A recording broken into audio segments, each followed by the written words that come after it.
What did success look like, and what were the most the metrics that matter the most to you and to the organization? Yeah, it's a good question. I think, it's easy to jump out of the gate and say, I want velocity to increase, I want output to increase.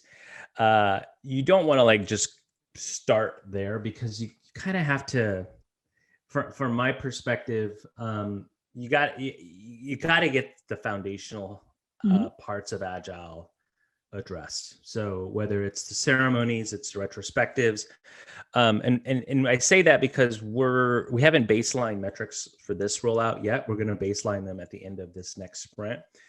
And the metrics that are important to me by far, let's just say within the first 3 to 4 months, are going to be predictability. The ability to predict that if a story goes into this sprint, it's going to be delivered, 2 weeks later. And it was very difficult to do that before. It's still a little difficult to do now because of whether it's sizing challenges, the story's not written well Mhm. enough, or we Very didn't typical anticipate. challenge. Mhm. Yeah, or we didn't anticipate, like, whoa, this has a spike to it. We need to actually do more work.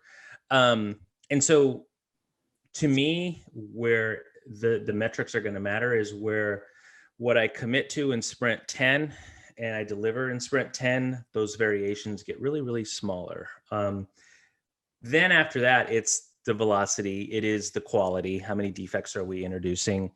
But I don't want to jump out of the gate with that. I want to get some of the basics down first. But for me, I think the biggest metric short term is going to be predictability, because then I can confidently sit in a room with the business leadership and understand my capacity and my demand, and intelligently say, yeah, I think in the next quarter we'll be able to get to here.